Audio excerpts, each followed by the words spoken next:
दोस्तों, आज हम एक सर्वाइवल हॉरर मूवी के बारे में बात करेंगे। आप लोगों ने पहले भी सर्वाइवल मूवीज़ देखी होगी, लेकिन ये मूवी थोड़ी अलग है। एक छोटी बेबी और उसकी माँ होती है जो चारों तरफ समुंदर से घिरी होती है। क्या ये दोनों खुले समुंदर के बीच सर्वाइव कर पाएंगे? आइए मूवी शुरू करते हैं। मूवी की स्टार्टिंग में हमें फ्यूचर के सीन्स दिखाए जाते हैं, जहां ओवर पॉपुलेशन की वजह से रिसोर्सेज कम पड़ने लगे थे और गवर्नमेंट ने इसी बढ़ती पॉपुलेशन को कंट्रोल करने के लिए एक नया रूल निकाला था, जिसमें कोई भी लेडी अगर प्रेग्नेंट हो तो उसे मार दिया जाता है और छोटे बच्चों को भी वो लोग मार रहे थे ताकि पॉपुलेशन और रिसोर्सेज दोनों ही बैलेंस हो सके। मूवी आगे बढ़ती है और हम इस मूवी के मेन कैरेक्टर को देखते हैं, जिसका नाम मिया होता है। मिया प्रेग्नेंट होती है। वो अपने हस्बैंड निको के साथ वहाँ से इल्लीगली भागने की कोशिश कर रही होती है। निको ने एक आदमी को पैसे दिए होते हैं। जब मिया और निको कंटेनर में आ जाते हैं, उन लोगों को वहाँ उन्हीं की जैसे और भी कपल्स मिलते हैं। निको मिया से कहता है कि तुम चिंता मत करो, जब हम लोग यहाँ से निकल जाएंगे तो हम लोग इस बच्ची को अच्छी तरह से परवरिश करेंगे। वो दोनों बातें कर रहे होते हैं, तभी ही अचानक कुछ लोग ज़बरदस्ती उस कंटेनर में घुस जाते हैं। जब कंटेनर का मालिक ये सब देखता है तो वो उन लोगों को दूसरे कंटेनर में शिफ्ट कर देता है। इसी बीच मिया और निको भी अलग हो जाते हैं। मिया अब यहाँ अकेली पड़ गई थी। वो जल्दी से निको को कॉल करती है। निको उसे कहता है कि वो दूसरी ही कंटेनर में है। निको उसे कहता है कि वो चिंता ना करे, जब उन दोनों का कंटेनर डॉकयार्ड पहुंच जाएगा तब वो उसे वहां मिलने आएगा। इतना कहकर वो कॉल कट कर देता है, क्योंकि दोनों के ही फ़ोन में बैटरी बहुत कम थी। मिया जब कंटेनर के बाहर देखती है तब उसे वायलेंस ही नज़र आता है। थोड़ी देर बाद उस कंटेनर को नाकाबंदी पे रुकाया जाता है, जहां ड्राइवर ऑफिसर को पेपर्स दिखाता है ताकि वो लोग उसे वहां से जल्दी से निकल सके। ऑफिसर जानता था कि इसमें कुछ लोग हैं। वो ज़बरदस्ती उस कंटेनर को खुलवाता है और अपनी आर्मी को अंदर भेजता है, लेकिन उन लोगों को वहाँ कोई नज़र नहीं आता, क्योंकि कंटेनर के आधी हिस्से में वो लोग छुपे हुए थे। ऑफिसर अंदर जाता है और उन लोगों से कहता है, वो लोगों को कहता है कि वो लोग अपने आप ही बाहर आ जाएं। अगर वो अपने आप बाहर आते हैं तो वो उन लोगों को छोड़ देगा। आर्मी की फोर्स अगर अंदर आई तो वो सब लोगों को मार देंगे। मिया ये सारी बातें सुनकर ऑफिसर का प्लान समझ जाती है और कंटेनर के ऊपर हिस्से में छुप जाती है। एक लड़की कंटेनर का दरवाज़ा खोल देती है। जैसे ही वो कंटेनर का दरवाज़ा खोलती है, वो ऑफिसर्स इन सभी लोगों को मार देते हैं। वो ऑफिसर इतना कमीना होता है कि एक छोटी सी लड़की जो बच गई थी वो उसे भी शूट करके मार देता है। वो लोग सभी बॉडीज़ को उस कंटेनर से साफ़ कर देते हैं और कंटेनर बंद करके वहाँ से चले जाते हैं। मिया अब अकेली ही वहाँ फंस गई थी। निको को कॉल करती है, लेकिन उसका कॉल नहीं लगता। उसके बाद वो कंटेनर के बाहर देखती है तो उसे पता चलता है कि वो लोग डॉकयार्ड पहुँच गए हैं और वो मदद के लिए बहुत चिल्लाती है, लेकिन कोई भी उसकी आवाज़ नहीं सुनता। थोड़ी देर बाद वहाँ रात हो जाती है, जहाँ मिया देखती है कि उसका कंटेनर समुंदर के बीच एक शिप पे होता है और बाहर बहुत ही तेज़ तूफ़ान आया होता है। तूफ़ान की वजह से उसका शिप डगमगाने लगता है और मिया का कंटेनर पानी में गिर जाता है। उस कंटेनर में पानी भरने लगा था और मिया को भी सिर पे चोट लगने की वजह से बेहोश हो जाती है। अगली सुबह जब मिया उठती है तो वो देखती है कि उसके कंटेनर में थोड़ा थोड़ा पानी भरने लगा था। वो बेचारी बहुत कंफ्यूज हो जाती है। वो जब बाहर देखती है तब उसे पता चलता है कि वो बीच समुंदर में फंस चुकी है, जहां उसकी मदद करने वाला अब कोई नहीं था। मिया सबसे पहले अपना फ़ोन चेक करती है। पूरा टूट गया था उसका फ़ोन। उसकी फ़ोन की स्क्रीन भी टूट गई थी, इसकी वजह से वो फ़ोन अनलॉक नहीं कर पाती। तभी उसे वहाँ पर एक बैग मिलता है, जिसमें एक फ़ोन होता है, पानी होता है और एक नाइफ़ होता है। वो उस फ़ोन को अनलॉक करने की कोशिश करती है, लेकिन उसे उस फ़ोन का पासवर्ड नहीं पता होता है। तभी उसे वहाँ एक बॉक्स मिलता है, जिनको खोलने पर उसमें टपरवेयर के बॉक्सेस मिलते हैं। कुछ बॉक्सेस में लीड होती है। तभी मिया बाहर एक कंटेनर देखती है जिसमें उसका हस्बैंड था। धीरे धीरे वो कंटेनर पानी में डूबने लगा था।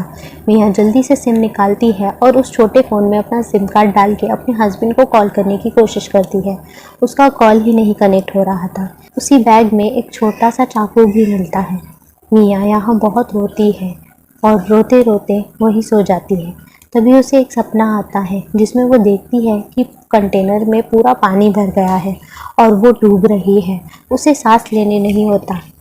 ऐसा डरावना सपना देखकर उसकी नींद खुल जाती है और वो देखती है कि वो अभी भी सही सलामत है। मियाँ देखती है कि वो कंटेनर में जो छोटे छोटे होल्स थे उनमें से पानी आने लगा था। वो उन टपरवेयर के रबर्स को काट के उनकी मदद से उन सभी होल्स को बंद करने की कोशिश करती है। अभी तक वो ये बात समझ ही गई थी कि उसे यहाँ कोई मदद नहीं मिलने वाली, उसे खुद ही अपनी मदद करनी होगी। बहुत ही कम खाना और पानी था उसके पास। अभी इन्हीं चीज़ों को वो थोड़ा थोड़ा करके अपने दिन काटेगी। अभी इतनी ही चीज़ों से उसे थोड़ा थोड़ा करके अपने दिन गुजारने होंगे।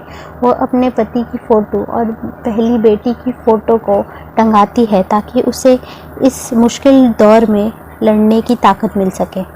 तभी उसे निको का कॉल आता है। उसे पता चलता है कि वो ठीक है। मियाँ निको को सारी बात बताती है कि कैसे वो उन लोगों ने सभी लोगों को मार दिया और अभी सिर्फ वही ज़िंदा बची है और कैसे वो एक समुंदर के बीच में अब फंस गई है।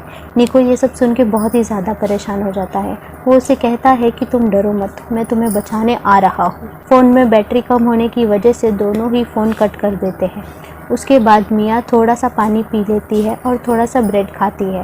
वो फिर से सोचने लगती है कि वो यहाँ से बाहर कैसे निकले।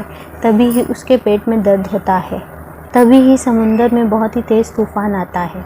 उसी तूफ़ान में वो अपने बच्चे को जन्म देती है, लेकिन उसकी बच्ची रो नहीं रही थी। ये देखकर मियाँ बहुत ही ज़्यादा डर जाती है, लेकिन कुछ देर बाद उसकी बेबी रोने लगी थी। वो अपनी बॉडी का फ्लैश निकाल कर एक बॉक्स में बंद कर लेती है। उसके बाद वो अपनी बच्ची को दूध पिलाने की कोशिश करती है, लेकिन वो कुछ पी नहीं रही थी। थोड़ी देर बाद मियाँ को वहाँ एक ड्रिल मशीन मिलती है, जिससे वो कंटेनर के ऊपर के हिस्से में ड्रिल करने लग जाती है ताकि वो बाहर निकल सके। वो फिर कोशिश करती है अपनी बच्ची को दूध पिलाने की, लेकिन वो अभी भी दूध नहीं पी रही होती और फाइनली वो दूध पीने लगती है, जिससे देखकर मियाँ को काफ़ी आराम मिलता है। ब्रेस्ट फीडिंग की वजह से मियाँ काफ़ी एग्जॉस्टेड फील कर रही थी। अब वो पूरा ब्रेड खा लेती है और पानी भी ख़त्म करने ही वाली थी कि तभी उसकी बच्ची रो देती है और उसे याद आता है कि उसे लिमिट में खाना और पीना चाहिए। वो बचा हुआ पानी वो स्टोर कर लेती है। अगले दिन फिर से वो ड्रिल करना चालू करती है ताकि वो कंटेनर के बाहर निकल सके। थोड़ी देर बाद ड्रिल मशीन ख़राब हो जाती है, लेकिन उसने 3 साइड से उसे कट कर दिया था। अब सिर्फ एक ही साइड बचा था। तभी मियाँ को वो छोटा सा चाकू दिखाई देता है, जिससे वो कंटेनर को धीरे धीरे कट करने की कोशिश करती है। रात को उसे बहुत तेज़ भूख लगी थी। अपनी बच्ची को खाना खिलाने के लिए उसे भी कुछ खाना ज़रूरी था। तभी ही उसे याद आता है और वो एक कंटेनर में अपने फ्लैश को स्टोर करके रखी थी, वही वो खा लेती है। तभी वहाँ एक व्हेल आती है जो उस कंटेनर को धक्का देने लगती है, लेकिन तभी उसकी बच्ची बहुत ही तेज़ रोने लगती है। व्हेल जब उसकी आवाज़ सुनती है तब वो वहाँ से चली जाती है। अगले दिन उसके पास जो पानी था वो भी पूरी तरह से ख़त्म हो गया था। मियाँ भी अब अपने बचने की उम्मीद खो चुकी थी। बड़ी बेटी दिखाई देती है जो उससे कहती है कि माँ, तुम बहुत ही ज़्यादा स्ट्रॉन्ग हो। और तभी ही निको भी उसे याद आता है, जो कहता है कि उसे उठना ही होगा। तभी वहाँ बारिश होने लगती है।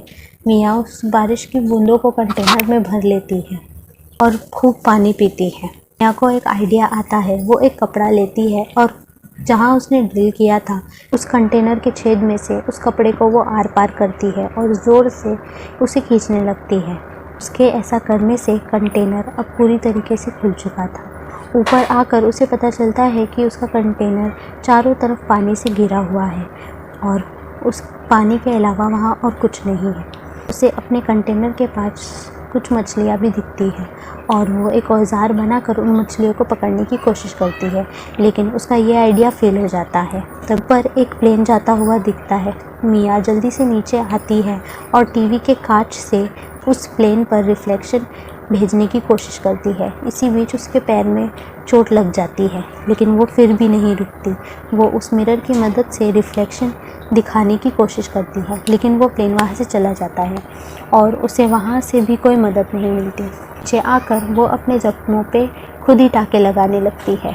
तभी मिया वहाँ लीड का एक नेट बनाती है, जिसे यूज़ करके वो अब मछलियाँ पकड़ने वाली थी। अपनी बेटी के वेस्ट को पानी में डाल देती है और जब मछलियाँ उसे खाने आती हैं तब वो आसानी से उन्हें पकड़ लेती है। ऐसा करते हुए उसने काफ़ी मछलियाँ पकड़ ली थी। वो सरवाइव कर पाती है और ढेर सारी मछलियाँ पकड़ लेती है फ्यूचर के लिए, और मछलियों को वो बॉक्सेस में स्टोर करके भी रख लेती है। अब धीरे धीरे उसके कई दिन बीत जाते हैं। एक रात वो अपनी बेटी को उसकी बड़ी बहन की कहानी सुनाती है, और जब सरकार ने ये रूल लागू किया था, उन लोगों ने उसे मना किया था कि वो बाहर ना जाए, लेकिन एक दिन वो नहीं मानी और बाहर चली गई। उसके बाद उन लोगों ने उसे मार डाला। रात को उसे निको का कॉल आता है। निको बताता है कि वो वहाँ उसे बचाने के लिए नहीं आ पाएगा, क्योंकि जब वो आ रहा था तब कुछ लोगों ने उसे गोली मार दी, जिसकी वजह से वो काफ़ी ज़ख्मी हो गया है और काफ़ी ज़्यादा खून बह गया है। ये सारी बातें सुनकर उसे अपनी बेटी के लिए जीना होगा। निको समझ जाता है कि उसे बेटी हुई है। मिया उसे बताती है कि वो बिल्कुल उसी की तरह दिखती है। मिया की बातें सुनकर निको बहुत खुश हो जाता है। वो अपनी बेटी से कहता है कि वो बहुत स्ट्रॉन्ग है और वो सर्वाइव ज़रूर करेगी। वो दोनों बात कर ही रहे होते हैं, तभी अचानक फ़ोन कट हो जाता है और मिया इस बात से बहुत रोती है। अगले दिन मिया एक टपरवेयर के बॉक्सेस से एक छोटी सी बोट बनाती है, ताकि वो अपनी बेटी को उसमें भेज सके और वो सर्वाइव कर पाए, उसकी जान बच जाए। तभी ही उसे अपने कंटेनर पे एक सीगल दिखाई देता है, जिसे देखकर वो काफ़ी खुश हो जाती है और समझ जाती है कि यहाँ आसपास कोई ना कोई टापू ज़रूर है। रात को मिया अपने कंटेनर पर एक झंडा भी लगाती है, ताकि कोई अगर आसपास रहे तो उसे झंडा दिख जाए।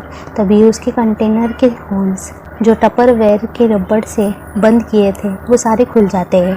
पूरे कंटेनर में पानी भरने लगता है और वो उसे स्टॉप नहीं कर पाती। मिया जब कंटेनर से बाहर आती है तब वो देखती है कि जो उसकी बेटी की छोटी सी बोट थी वो वहाँ नहीं थी। मिया अपनी बेटी को ढूंढने लगती है, लेकिन उसे वो कहीं नज़र नहीं आ रही होती, क्योंकि तभी वहाँ चारों तरफ अंधेरा था।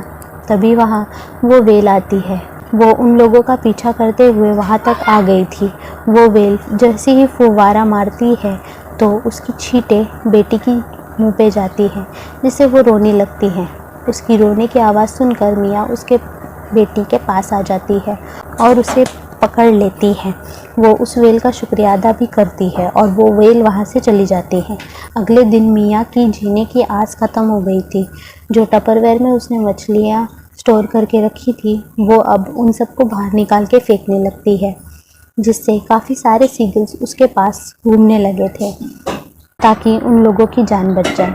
कुछ देर बाद वहाँ पर एक फैमिली आती है। उन्हें दूर काफ़ी सारे सीगल्स दिखते हैं, तो वो जब उस सीगल्स के पास जाते हैं देखने के लिए, तब उन्हें वहाँ पर मिया की बेटी की छोटी सी बोट मिलती है और उस छोटी सी बोट में बेबी सही सलामत थी, लेकिन उस बोट से एक रस्सी भी बंधी हुई थी, जिसके एंड पे मिया बंधी हुई थी।